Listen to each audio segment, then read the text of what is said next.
¿Estén todos bien? Ya se les extraña un poco. Bien. eh, Dadas las circunstancias, bueno, esto se está alargando muchísimo más y creo que pues hay que variarle un poquito, ¿no? Sí quisiera que viéramos la posibilidad de todos los contenidos que ustedes ya revisaron, los pudiéramos hacer como más dinámicos, como un poquito más prácticos, para que, bueno, se logren los aprendizajes que se pretenden, ¿no? Entonces, ¿les parece bien si empezamos con tipo de fuentes de consulta? Estuve revisando sus trabajos, sus videos, y creo que hay algunas cuestiones que todavía tenemos que detallar y bueno, habrá otras que tengan que comprender un poquito mejor. Entonces, bueno, bien, vamos a empezar. Esta es una presentación breve que hice para ustedes. Aquí van a estar integradas las actividades que vamos a revisar para esta semana. Bien.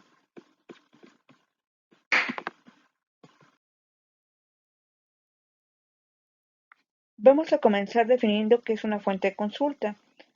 Tenemos aquí que una fuente de consulta es cualquier documento que contenga datos útiles que satisfagan la demanda o la necesidad de información o de conocimiento. Nosotros en el primer semestre, cuando teníamos la materia de metodología de la investigación, nos dimos cuenta que es sumamente importante tener una consulta de información adecuada, ¿no? Y entonces teníamos que distinguir y seleccionar las fuentes de información mejor orientadas y que fueran información sustanciosa, ¿no? Eh, Existen dos tipos de fuentes de consulta. Las fuentes que son de búsqueda de información y las fuentes que son para localización e identificación de documentos. Vamos a revisar las fuentes para búsqueda directa. A estas también se les denominan fuentes de consulta primarias y algunos ejemplos de fuentes de consulta primaria son las monografías o libros electrónicos, las revistas y las obras de referencia. Vamos a pasar a definir las características que tienen estas fuentes de consulta primaria. Las monografías primarias. ¿Por qué se les llama primarias? Porque contienen información original, es decir, que no las van a encontrar, no van a encontrar una obra editada, modificada de alguna manera, sino que es simple y sencillamente lo que el autor dice y cómo lo dice. Si recuerdan en la diapositiva pasada, una fuente de información primaria eran las monografías. Las monografías son documentos escritos que generalmente son muy extensos y de carácter argumentativo. Ellos pretenden demostrar los conocimientos que se tiene respecto a un tema en particular. Las monografías, a pesar de tratar solo un tema, lo hacen desde distintos puntos de vista, con la idea de poder brindar al lector la mayor cantidad de información. Toda esta información es importante que sepan que es confiable porque está pegada a una metodología de la investigación rigurosa y por lo tanto, bueno, es información validada.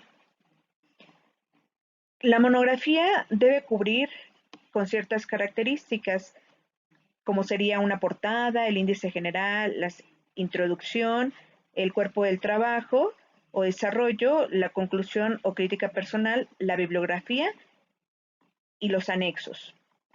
Si ustedes abren monografías.com, se van a encontrar que se les despliega muchísima cantidad de monografías tocando distintos temas, ¿no?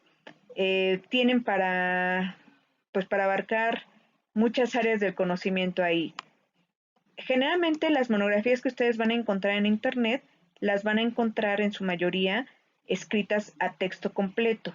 Es decir, que, que es toda la información del autor en su totalidad. ¿A qué se refiere esto de propiedad intelectual, ¿no? La propiedad intelectual ocurre de la siguiente manera. Cuando un autor escribe algo, un artista produce algo, lo que hace es registrar su obra, su información y tener una patente de ella, lo cual le da derecho a hacer con su obra lo que desee, si la quiere reproducir, si la quiere exponer, si la quiere vender, ¿no?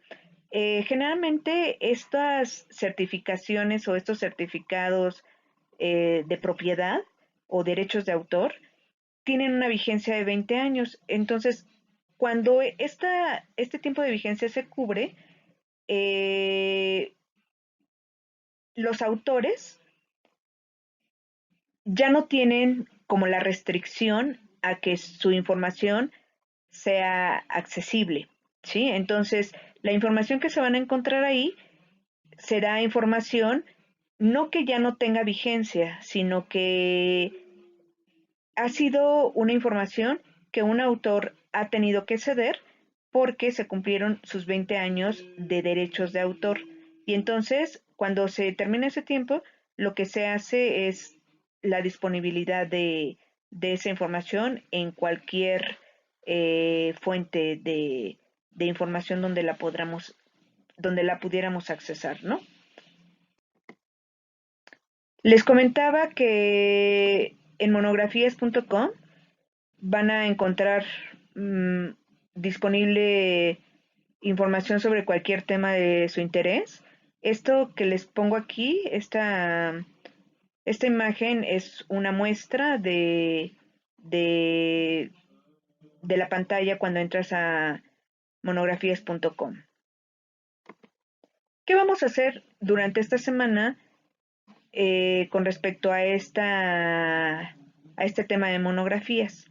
Ustedes se van a meter a monografías.com y van a buscar una monografía del tema que les interese, de la materia que lo requieran, y lo que harán es subirla en foto al Classroom, de tal manera que en esa monografía esté subrayado todos esos aspectos que contiene una monografía, que ya decíamos es la portada, el índice general, la introducción, el cuerpo de trabajo, las conclusiones, la bibliografía y los anexos, ¿no?